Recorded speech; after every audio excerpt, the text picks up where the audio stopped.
Madame, Messieurs, bonjour et bienvenue pour cette nouvelle émission hebdomadaire que nous vous proposons.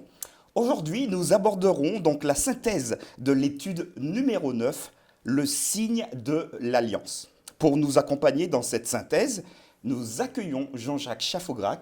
Bonjour Jean-Jacques.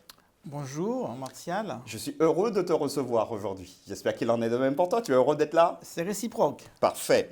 Alors Jean-Jacques, chers amis, est théologien, il est pasteur. Il est également président de la Fédération France d'Or, écrivain et surtout un passionné de la Bible. Je suis bon là? C'est vrai. En tout cas, merci de ta présence. Voilà les amis, le signe de l'Alliance. Je vous retrouve tout de suite après pour en parler.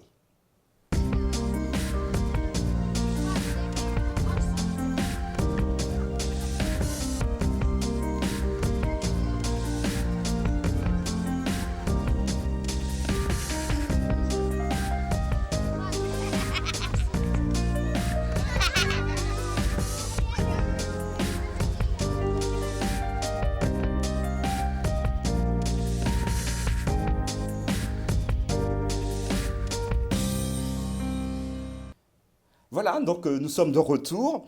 Le signe de l'Alliance. Pour débuter, Jean-Jacques, cette discussion, j'aimerais que nous puissions aborder un texte qui nous a accompagnés, celui d'Exode, chapitre 31, verset 16. On peut le lire ensemble pour se mettre dedans. Exode 31, verset 16. Et juste après, nous allons prier. Alors, je lis, les Israélites observeront le sabbat. Ils célébreront le sabbat dans toute leur génération comme une alliance perpétuelle. Voilà donc le texte qui nous a accompagnés pendant toute la semaine et je t'invite à prier pour qu'on puisse en discuter pleinement. Prions. Notre Père Céleste, merci pour ta parole, merci pour ton enseignement. Puisses-tu nous guider par ton Esprit Saint, afin que nous puissions comprendre tes enseignements au nom de Jésus et pour ta gloire. Amen. Amen.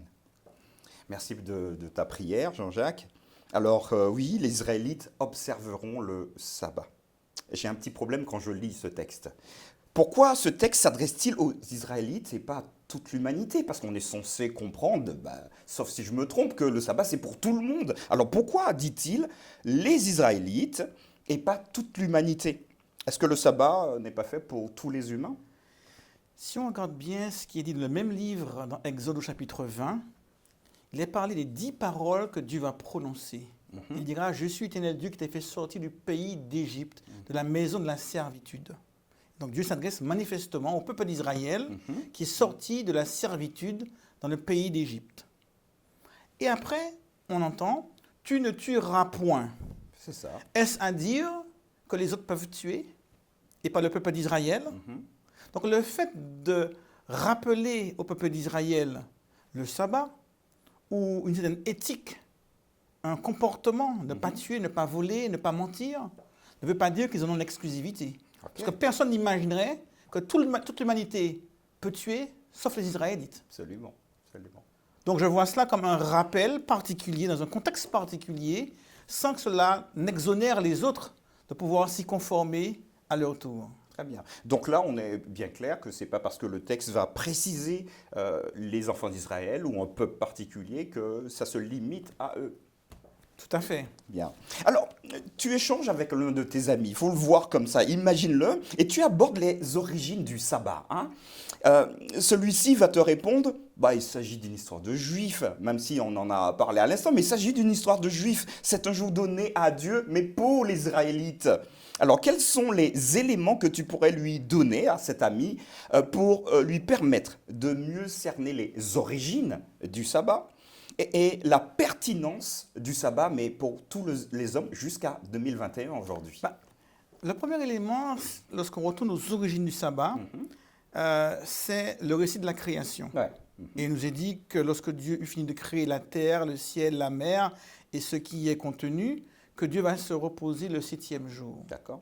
Ça veut dire que c'est à ce moment-là que Dieu va mettre à part ce jour, qu'il va en faire un jour particulier, un jour saint, un jour sanctifié.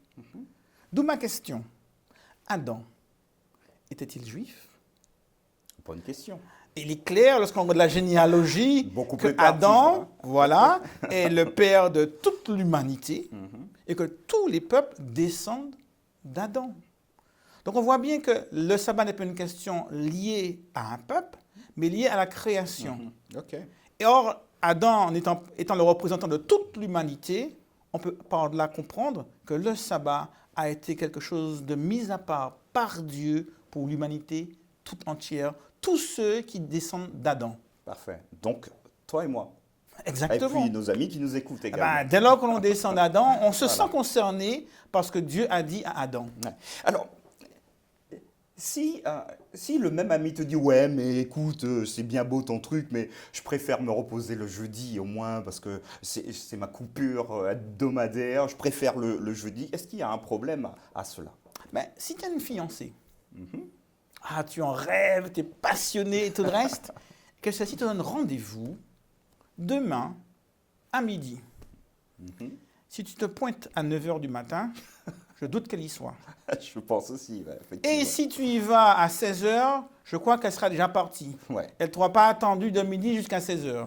absolument. Donc, cela veut dire qu'avant l'heure n'est pas l'heure, Après l'heure, et c'est après plus l'heure l'heure. n'est plus l'heure. Absolument. Donc, si Dieu me donne un rendez-vous, à combien plus forte raison est-il important pour moi d'honorer ce rendez-vous? Et honorer un rendez-vous, ce n'est pas venir 10 ans avant, ni 10 ans après. C'est venir à l'heure du rendez-vous. Et le rendez-vous que Dieu nous donne, c'est justement le sabbat, le 7e jour de la semaine. Parfait, merci beaucoup. Alors c'est clair, je pense que ton ami, il aura des éléments de réflexion en tout cas. Mais Dieu, d'ailleurs, le texte biblique va le dire, il va se reposer le 7e jour. Et on peut peut-être imaginer en lisant donc ce texte qu'il tombait de fatigue, comme ça peut peut-être nous arriver. Nous, on a tellement travaillé pendant toute la semaine que le sabbat, finalement, on tombe de fatigue. Alors ma question, comment comprendre ce verbe, se reposer, et quel intérêt cela a pour l'humain aujourd'hui de se reposer? Je propose de revoir le texte. Ouais, Dans- Genèse, pardon. Je lis au verset 3. Il le sanctifia ce 7e jour, parce qu'en ce jour, il se reposa de toute son œuvre qu'il avait créée. Autrement dit, le repos est lié à une action. Il se repose de son œuvre. Donc je comprends ce repos, non pas comme Dieu qui aurait besoin de se ressourcer parce qu'il était physiquement éreinté après la création, Ouais. mais comme un Dieu qui dit, à partir de maintenant, je cesse toute œuvre créatrice. Donc je ne me présente pas comme créateur. Et c'est intéressant. Adam n'a jamais vu Dieu créer quoi que ce soit. Tout était fait quand il est Il arrivé. était comme nous. Ouais. Et même pour créer Ève, il était endormi. Donc c'est par la foi que Adam devait accepter Dieu comme créateur, au même titre que toi et moi. Donc quand Dieu se repose, il va rompre le rapport dominant-dominé. Imaginez-vous la chose en sens inverse. Dieu qui crée. Allez, qui crée d'abord l'homme, Ouais. qui après qui dit à Adam, écoute, comme je t'aime bien, je vais te faire une belle petite planète. Allez, qu'il y ait du soleil, qu'il y ait des poissons, qu'il y ait ceci. Oh, Adam était époustouflé. Waouh, c'est quoi une telle puissance? Il parle et les choses arrivent à l'existence. Quel aurait été le rapport entre Adam et Dieu? Un rapport de crainte, un rapport de soumission, un rapport de domination? En se reposant de son œuvre, Dieu va casser le rapport dominant-dominé. Et il va instaurer une relation basée sur la foi et la confiance. Et donc, Adam, c'est par la foi que tu vas devoir, comme d'ailleurs nous tous, m'accepter, me reconnaître comme ton Dieu, comme ton Créateur. Et on va chercher à entretenir cette relation de confiance. Donc pas de préférence pour Dieu en tout cas, s'agissant d'Adam et Ève, et pour nous aujourd'hui, il nous traite de la même façon, de la même manière. Nous sommes appelés à une même relation de confiance. Absolument. Merci beaucoup en tout cas, c'est très profond. J'aimerais qu'on puisse avancer et je te propose un second texte, c'est Exode. On peut le lire ensemble, hein. Exode chapitre 16 à partir du verset 23.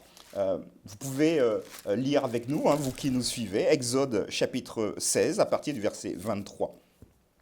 Moïse leur dit, c'est ce que le Seigneur a dit, demain c'est un repos sabbatique, un sabbat consacré au Seigneur. Faites cuire ce que vous avez à faire cuire, faites bouillir ce que vous avez à faire bouillir, et tout le superflu, laissez-le en réserve jusqu'au matin.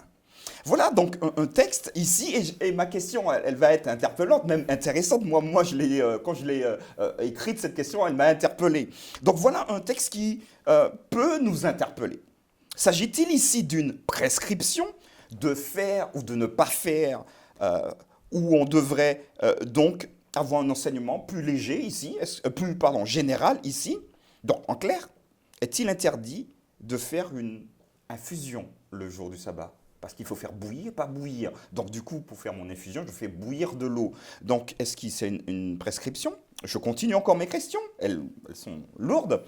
De laisser son ballon d'eau à la maison, donc se baigner avec de l'eau froide, puisque forcément le ballon sera en activité.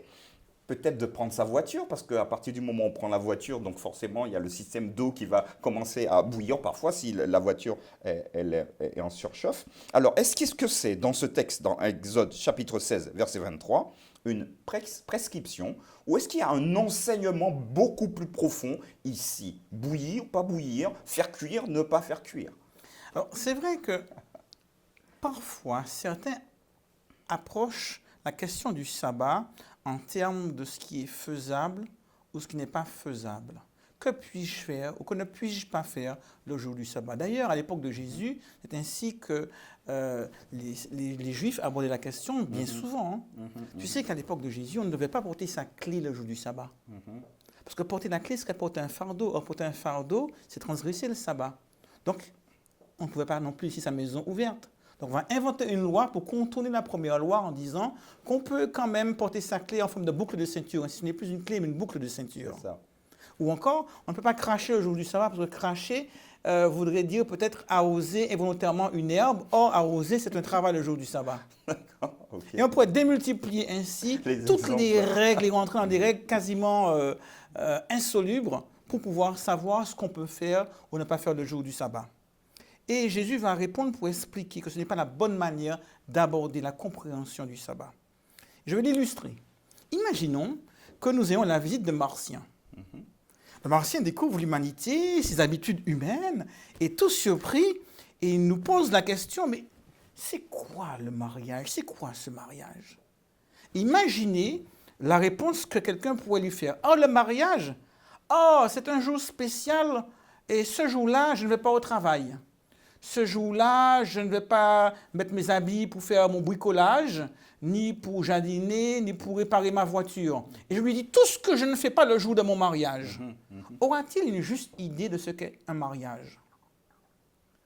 Imaginons plutôt qu'on lui dise, le mariage est un jour de fête, de réjouissance, un jour où je m'engage avec celle que j'aime, un jour où je vais faire alliance avec la personne avec qui je veux construire ma vie, mon existence. Là, il aura une bonne idée de ce qu'est le mariage.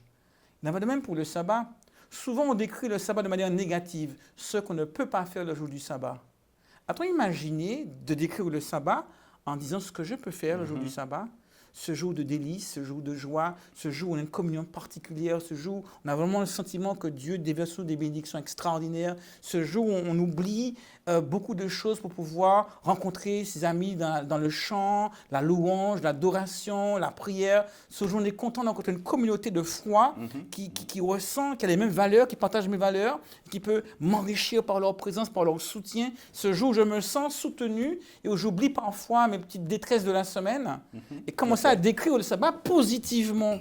Et je crois que c'est vraiment là l'enjeu. Ce n'est pas un jour que je vais décrire parce que je ne peux pas faire, mais que je vais décrire positivement par toutes les richesses que ce jour m'apporte. Ouais. Alors, merci pour ta réponse. Alors, je vais te pousser encore parce que j'entends peut-être certains qui vont dire « Ouais, mais si c'est comme ça, on fait tout et n'importe quoi le jour du sabbat. Hein » Donc, juste pour encore piquer. Mais je reviens à mon mariage. Ouais. Si je veux être beau le jour de mon mariage, si je veux être à l'heure pour dire oui à mon épouse devant le pasteur, devant monsieur le maire ou que sais-je, je sais ce que je ne ferai pas. Parce que si je décide de réparer l'embrayage de ma voiture une demi-heure avant d'aller au mariage, Là, et que j'enfile mes habits de bricolage et que j'ai mes doigts qui sont remplis de cambouis, je sais que je ne pourrai pas honorer mon rendez-vous du mariage.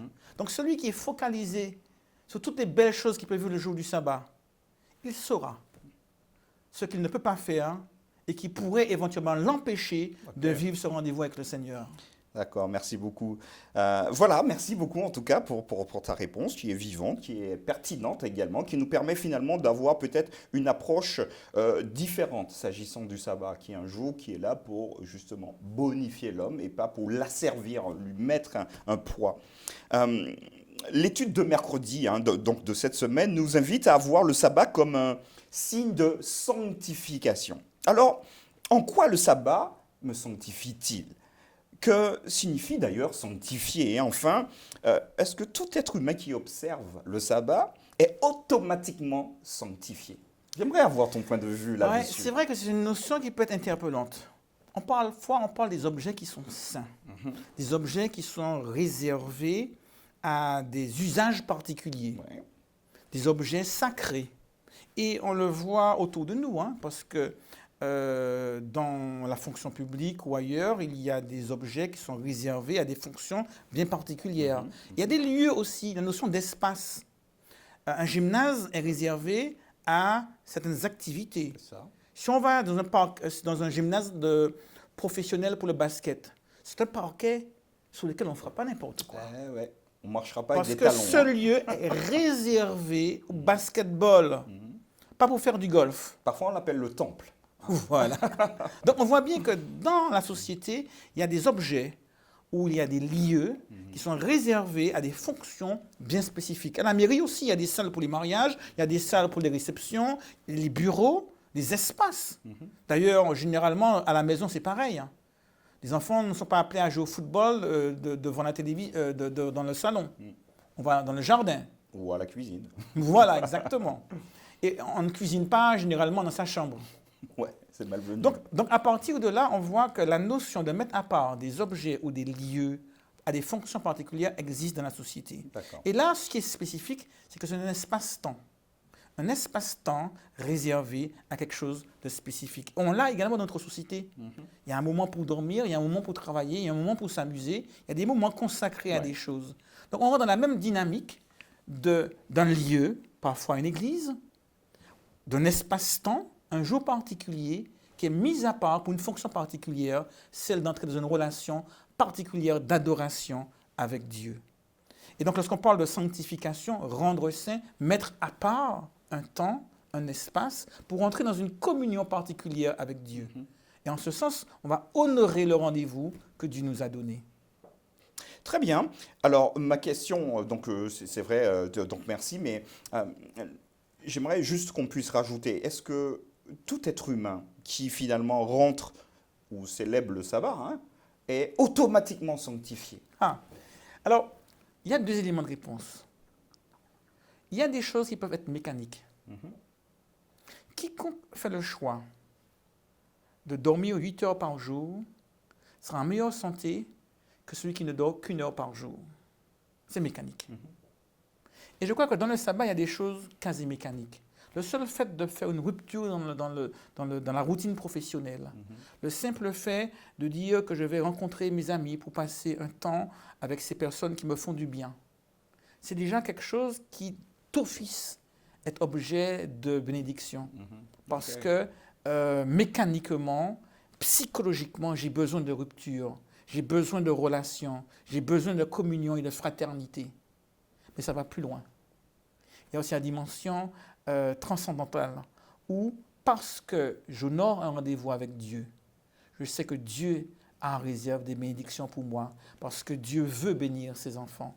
Dieu désire bénir ses enfants. Et dans la Bible, on trouve un petit peu des deux choses. On a des conseils sur l'alimentation, des conseils sur l'hygiène, des conseils sur la gestion du temps et de la vie, des conseils sur la gestion même des finances. Mais tous ces conseils sont bons, même lorsqu'on n'est pas croyant. C'est sûr. Ouais. Et celui qui veut suivre les bons conseils de Dieu, il trouvera toujours son compte. Mais celui qui cherche Dieu au-delà des conseils, il trouvera encore davantage son compte. Ok, merci beaucoup. J'aimerais que nous puissions aborder un dernier point, non pas des moindres, ici. Alors, le sabbat est-il un signe ou un sceau? Ou encore, le sabbat est-il un signe et un sceau? Alors, je sais que ça va faire parler dans les chaumières et dans les maisons, mais voilà, il faut qu'on soit au clair. Alors, qu'est-ce que tu peux nous dire, s'agissant donc du sabbat comme étant un signe ou comme étant un sceau, Et dans les deux cas, est-ce que le sabbat est vraiment un sceau? Et le sceau de quoi alors, à ce Alors, moment-là? un sceau est un élément qui va permettre d'identifier le propriétaire. Et donc, on scellait les courriers, on scellait donc les messages importants du sceau du roi ou du prince ou que sais-je encore. Et à partir de là, on pouvait savoir quelle était la personne qui s'adressait à un individu Ok. ou à une communauté en particulier. D'accord. Et la Bible parle de sceau et nous rappelle que c'est l'Esprit de Dieu qui nous scelle. N'attristez pas cet esprit par lequel vous avez été scellés. Scellé. Ok, Dans Éphésiens. Éphésiens 4, verset 30. C'est ça. Donc on voit bien que oui, la Bible a la notion de sceau où l'Esprit de Dieu nous identifie en quelque part comme étant la propriété divine, comme ayant fait le choix d'être enfant de Dieu et appartenant à Dieu, avec toutes les conséquences. Ouais. Parce que si j'appartiens à Dieu, je deviens héritier de Dieu, je deviens l'enfant de Dieu, le chouchou du royaume, et tout ce que Dieu a, eh bien, m'est acquis, à savoir la vie éternelle, l'éternité, la nouvelle terre.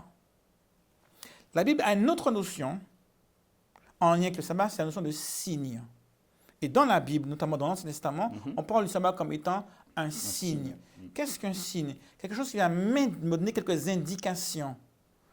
On parle de signe en français courant pour désigner beaucoup de choses. Ça, c'est le signe qui bientôt qu'il va pleuvoir. C'est ça. Parce que je vois les nuages gris qui s'amoncellent. Donc, ça m'indique qu'il y a quelque chose qui va se passer. Et puis, il y a des signaux qu'on voit sur la route par rapport à la conduite d'un véhicule sur la chaussée. Ouais. Et donc, il y a beaucoup de signes qui nous sont donnés ici et là pour nous signifier des choses. On parle de sabbat comme étant un signe d'appartenance à l'Éternel. Pourquoi? Parce que celui qui accepte d'entrer dans le sabbat s'identifie comme ayant accepté l'autorité de celui qui a créé le sabbat. Le sabbat devient donc un signe d'alliance parce que l'observer veut dire que je vais donc adhérer à ce que Dieu me propose. Prenons un exemple. Quand on va faire un match de football, Ouais. alors si c'est Saint-Étienne qui joue, on va avoir des châles et Ah, des ils sont- t-shirts verts de Ouais, partout. mais ils sont en deuxième division, il ne faut pas en parler. On parle de Paris. Ben, Allez, si, Paris. on peut parler de Paris, mais on peut parler aussi de Nantes, on peut Ouais. parler des Canaries, le Ouais, jaune. ok. Donc Ou chacun, les Lillois, tiens. voilà, ou Monaco. Donc Ouais. chacun a sa couleur. Et sa couleur, son logo, et des couleurs, les logos, etc., sont des signes qui permettent d'identifier de qui on est supporter. Absolument. Et lorsqu'on entre dans un stade de football, il n'y a aucune ambiguïté sur qui supporte qui. Ici, c'est Paris, par exemple. Voilà, exactement. Le t-shirt, la casquette, Ouais. l'écharpe, Ça se tout voit. va Ouais, indiquer absolument. qui je vais donc soutenir ou supporter. Et je crois que le sabbat, en ce sens, indique qui je veux adorer, qui je veux reconnaître comme seul véritable Dieu. Et en ce sens, le sabbat a une fonction importante parce que je m'identifie à ce qui est devenu un signe parce que Dieu l'a voulu ainsi. Merci. Donc chaque fois que j'observe le sabbat, je proclame haut et fort mon appartenance à ce Dieu, mon acceptation de Jésus comme mon sauveur personnel. Merci beaucoup, en tout cas. Pour finir, j'aimerais te poser une dernière question. Beaucoup ont peur, donc, de louper le sceau de Dieu. Oh mon Dieu.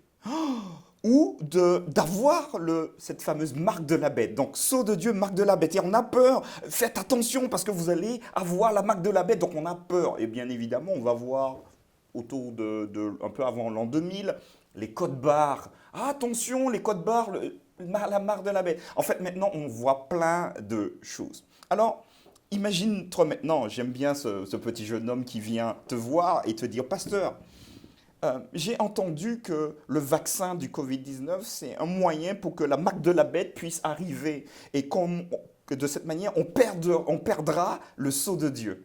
Que pourrais-tu répondre à ce jeune de ton église qui te poserait cette question? Si on revient au texte qui a été cité il y a quelques instants, n'attristez pas l'Esprit de Dieu par lequel vous avez été scellés. Pas par lequel vous serez scellés, mais par lequel vous avez été scellés. Donc quand Paul s'adresse aux chrétiens qui habitaient la ville d'Éphèse, il leur signifie qu'ils ont déjà été scellés. Donc le scellement n'est pas quelque chose qui est simplement en lien à la fin du monde ou à l'histoire de la fin du monde.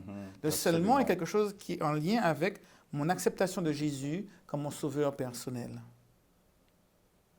Et donc, si je comprends vraiment que c'est l'Esprit de Dieu qui scelle, si je comprends vraiment que je suis scellé au moment où j'accepte Jésus comme mon sauveur personnel, ce genre de questions tombe d'elles-mêmes Ouais. parce que je réalise que je ne suis pas en train de chercher un indice ou quelque chose en particulier qui va me sceller ou ne pas me sceller. La Bible nous dit que c'est quelque chose qui est en lien avec une communion particulière. Paul Absolument. va parler d'adoption. Ouais. Celui qui a accepté Christ dans sa vie est adopté. On va dire Abba Père, on parlera de Dieu le Père. Jésus lui-même nous dit, quand vous priez, dites notre Père. Le seul fait que Jésus m'autorise à prier et à parler au Dieu créateur en disant notre Père est quelque chose d'extraordinaire, un privilège extraordinaire. Appelez-moi papa, nous dit Ah Dieu. oui, c'est ça. Cela veut dire qu'il y a une relation forte, filiale qui s'instaure entre Dieu et nous. On devient héritier, dit Paul. Donc à partir de là, celui qui est pleinement conscient qu'il n'est pas n'importe qui, qu'il est fils de Dieu, qu'il est héritier et qu'il est identifié en tant que tel par l'univers tout entier, parce que mis à part par l'Esprit de Dieu, ces questions de vaccins, de marques disparaissent d'elles-mêmes. Elles deviennent complètement futiles et secondaires, On se parce fait que peur tout l'essentiel est dans la relation Absolument. que j'ai avec mon Dieu. Jean-Jacques, merci beaucoup. Chers amis, voilà, nous arrivons donc à la fin de, je ne dirais pas cette étude parce qu'il y a encore énormément de choses à voir ensemble, mais nous avons jeté des bases pour vous permettre d'aller plus loin. Bonne étude à chacun et nous vous disons à très bientôt. Merci.